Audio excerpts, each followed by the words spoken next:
నమస్తే అండి. నా పేరు అంబటి శ్రీజ. నేను రాంబాబు గారి మూడో అమ్మాయిని. అమెరికాలో ఉంటాను. అయితే నేను మీ అందరి ముందుకు ఎందుకు వచ్చానో మీకు ఈ పాటికి అర్థమై ఉండాలి. మా ఇంటి మీద 3 రోజుల క్రితం పెద్ద దాడి జరిగింది. అయితే ఈ దాడి ఎలా మొదలైంది?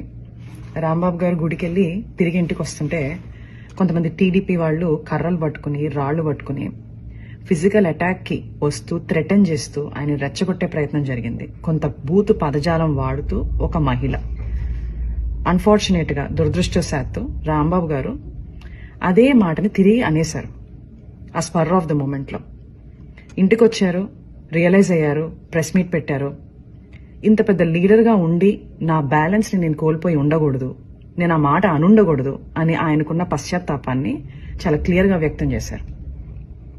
అయినా వాళ్ళు తృప్తి చెందలేదు. లీగల్ కాన్సిక్వెన్సెస్ ఫేస్ చేస్తానని కూడా ఆయన చెప్పడం జరిగింది. కానీ వాళ్ళకి వేరే అజెండాస్ ఉన్నాయి. టీడీపీ గూండాలు తండోపతండాలుగా 9 నుంచి 10 గంటల పాటు నిర్విరామంగా మాట అన్న మనిషి మీద అటాక్ మాత్రమే కాదు, ఆయన కుటుంబం మీద, ఏమీ తెలియని రాజకీయాలతో సంబంధం లేని మా మదర్, మా సిస్టర్స్, వాళ్ల పిల్లల మీద అటాక్ చేయడం జరిగింది. అటాక్ చేస్తూ వాళ్ళు కుల ప్రస్తావన కూడా తీసుకుని వచ్చారు. కాపు ఎల్ డాష్ ఇలాంటి మాటలు మాట్లాడుతూ అటాక్ చేయడం జరిగింది. అయితే నాకు షాకింగ్ విషయం ఏంటంటే ఇదంతా కూడా ఎగ్జిక్యూట్ చేసింది, ఇంప్లిమెంట్ చేసింది ఎవరయ్యా అంటే ఒక డాక్టర్, సెంట్రల్ మినిస్టర్.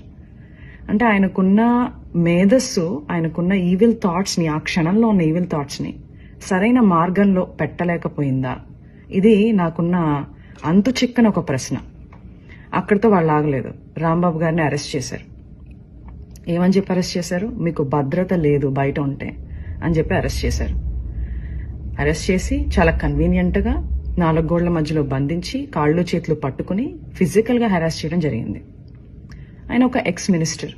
సరే, మీకు ఆ గౌరవం ఇవ్వడం ఇష్టం లేదు. ఆయన ఒక సీనియర్ సిటిజన్, 65 నుంచి 70 ఏళ్ల మధ్యలో ఉంటుంది ఆయన వయసు. అయినా కూడా వాళ్ళకి గౌరవం ఇవ్వాలని లేదు. రాక్షసానందం పొందారు. అయితే నాకు అనిపిస్తుంది, ఇంతకుముందు మా ఇంట్లో వాళ్ళు అమెరికాలో ఉన్నాను, ఫారెన్ కంట్రీలో ఉన్నాను అని చెప్పి నా యోగక్షేమాలు కనుక్కోవడానికి తరచూ నాకు ఫోన్ చేసి మాట్లాడుతుండేవాళ్ళు. ఇప్పుడు ఆపోజిట్ అయిపోయింది సిచ్యుయేషన్. అయితే రోజులన్నీ ఒకటిలా ఉండవు. నిన్నటి రోజు ఈ రోజు ఉండదు, ఈ రోజు రేపు రాదు. 4 రోజుల క్రితం మా ఇంటికి ఎంతమంది అయితే జనాలు వచ్చారో అంతకు 10 మంది ఈ రోజు రావడం జరిగింది, ప్రేమాభిమానాలతో. ఆ రోజు మా ఇంట్లో కిటికీలు, అద్దాలు, తలుపులు పగిలిపోయాయి. ఈ రోజు ఏకంగా గోడలే పగిలిపోయినాయి. శ్రీ వైఎస్ జగన్మోహన్ రెడ్డి గారు మా ఇంటికి రావడం జరిగింది. కూర్చుని చాలా వివరంగా మా అమ్మగారితో, మా అక్కలతో జరిగిన సంఘటనల గురించి మాట్లాడటం, మా బాధని షేర్ చేసుకోవడం, మాకు ఒక అండగా నిలబడటం జరిగింది. చాలా సంతోషంగా ఉంది. ఇవన్నీ చూస్తుంటే నాకు మా నాన్నగారు అనే మాటలు గుర్తొస్తున్నాయి. శ్రీ వెంకటేశ్వర స్వామి అండ మాపై ఉన్నంత వరకు మీరు మా పైన వేసే ప్రతి రాయి మా దాకా చేరేసరికి పువ్వుగా మారుతుంది. మీరు మమ్మల్ని తిట్టే ప్రతి తిట్టు ఒక ఆశీస్సుగానే మారుతుంది. ఆయనే మాకు ఒక రక్షక కవచంలా ఉంటారు. Thank you.